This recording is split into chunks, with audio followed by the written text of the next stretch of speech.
Boa tarde, boa tarde. Como estamos? Creio que vocês estão bem, eu também estou bem. Então, hoje nós vamos mudar o nosso foco. Vamos estudar um período histórico novo. Nós vamos conhecer característica da Idade Média. E aí vocês devem perguntar, Idade Média? Isso, a história, ela é dividida para que a gente possa assimilar as características de cada tempo, de cada etapa dessa história. Até porque a história é dinâmica, ela não para. O tempo todo ela está acontecendo. Então, mas primeiramente vamos dar início à construção do nosso hábito. Nos coloquemos num lugar silencioso, confortável, com o nosso material à mão. E é muito importante. Observem a videoaula, façam a leitura do texto, sublinhe aquilo que você precisar sublinhar, circule, escreva, anote, fundamente a sua aula de história. Tudo bem, meus queridos? Então vamos lá. O tema da nossa aula de hoje é da Antiguidade para a Idade Média. Como eu falei, nós vamos estudar um novo período da história. Então vamos lá. Idade Média é um período histórico europeu com duração de cerca de 1000 anos. E esse tempo histórico ele foi melhor dividido. Também ele costuma ser estudado com o tema Alta Idade Média e Baixa Idade Média. Por quê? Então, vamos lá para o nosso primeiro. Isso. Idade Média. Por que Idade das Trevas? Por que Idade das Trevas?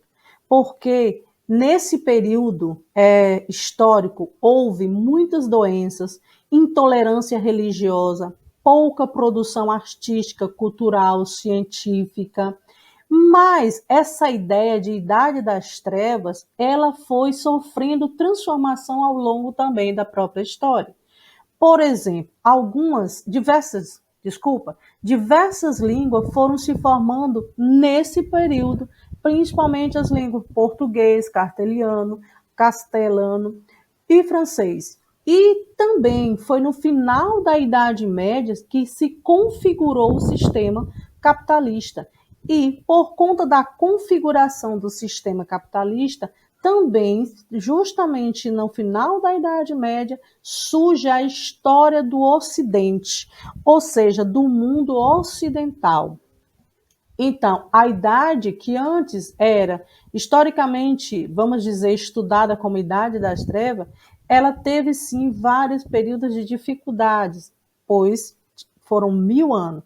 Durante esses 1000 anos tiveram muitas doenças, intolerância religiosa, pouca produção científica, custo cultural, artística, mas ao longo desse tempo, dessa época, configurou-se as transformações da Idade Média. Quais foram essas transformações?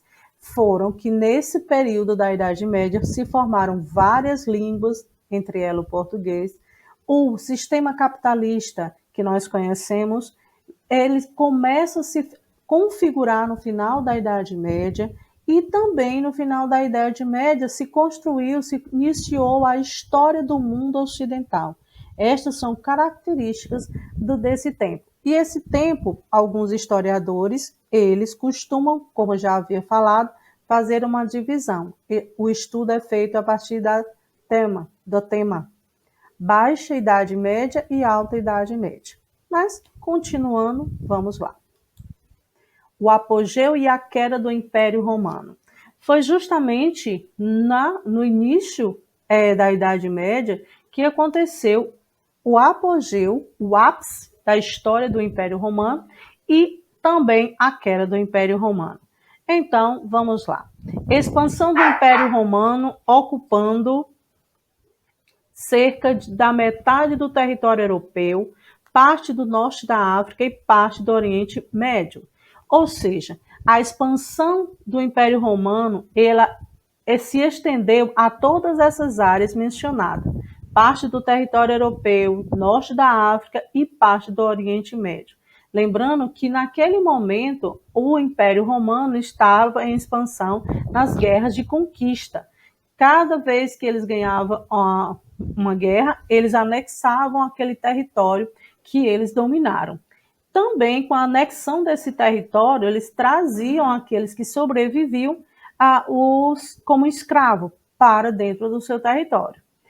Poder centralizado. Por que poder centralizado? Esse poder centralizado aconteceu justamente no ápice ou no apogeu do Império Romano. Essas expansões, como aconteceram, essas guerras de conquista, fez com que o Estado romano pudesse arrecadar um número muito grande de impostos, alimentando e fortalecendo o Estado romano. Cidades economicamente ativas. É necessário entender que o Estado romano ele tinha as cidades que acontecia o comércio, o fluxo de comércio era muito positivo, fazendo com que a economia do império crescesse a partir dessas cidades. Essas cidades elas eram interligadas por estradas bem pavimentadas, fazendo com que o exército tivesse uma locomoção dentro do território muito bem feito, graças a esse tipo de cidades organizadas, bem pavimentadas, onde a rota do exército, a rota do comércio, a rota das pessoas, a circulação de pessoas acontecesse de maneira positivamente. Tudo bem, turma? Continuando.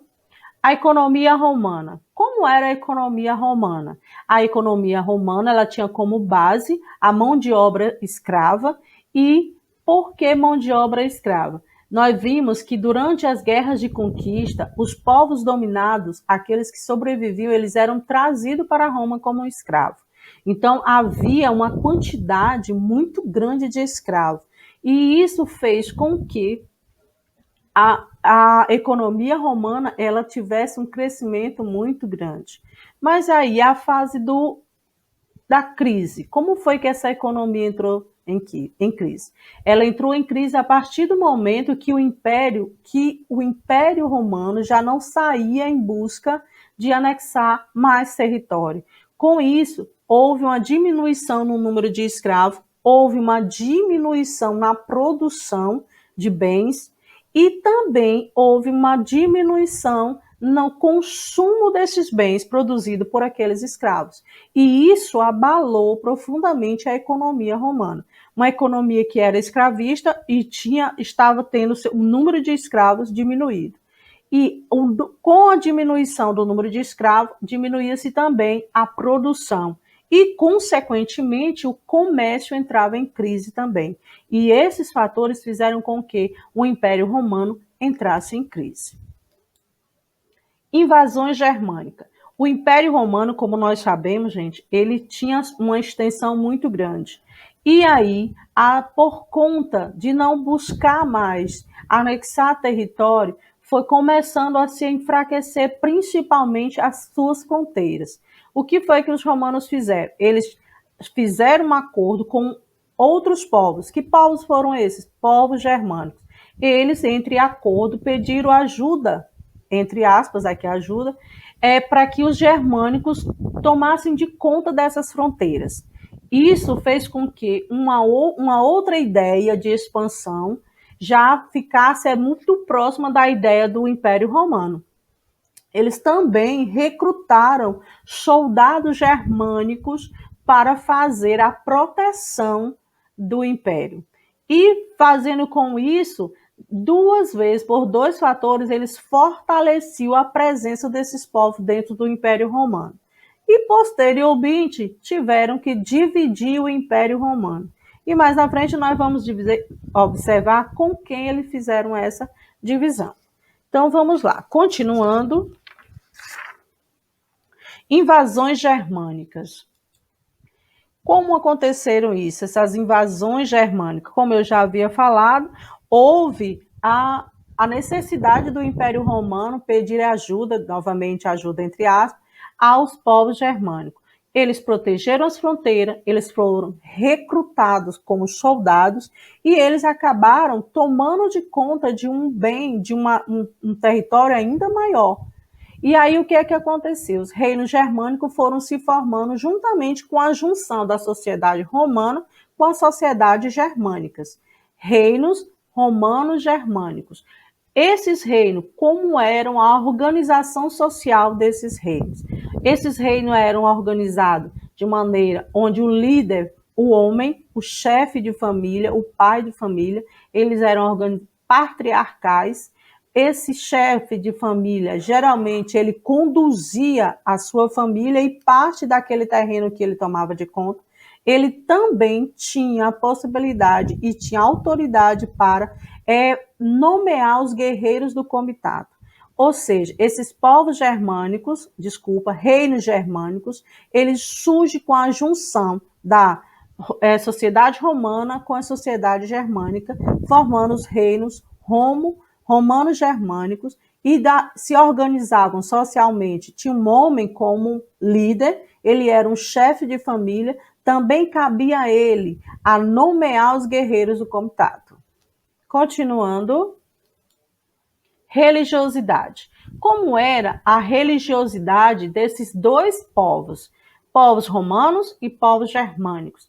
Esses povos, eles eram politeístas, eles adoravam vários deuses, diversas entidades, adoravam, faziam culto às forças da natureza. Mas na frente a gente vai conhecer de onde vem um panteísmo, considera Deus Sol, Deus Lua, e assim eles foram, a sua religiosidade foi muito fluente deles. Por quê? Porque eu tenho um povo que se juntou a um outro povo e trouxe, e essa junção fez com que ele se tornasse ainda mais politeísta. Tudo bem, turma? Então, meus amores, bons estudos. Essa foi a nossa aula de história. Eu espero que vocês tenham gostado, que vocês também possam fazer as atividades propostas no nosso roteiro e que façam todas elas com alegria. Então, meus amores, até a próxima. Beijo e vamos viver logo, logo.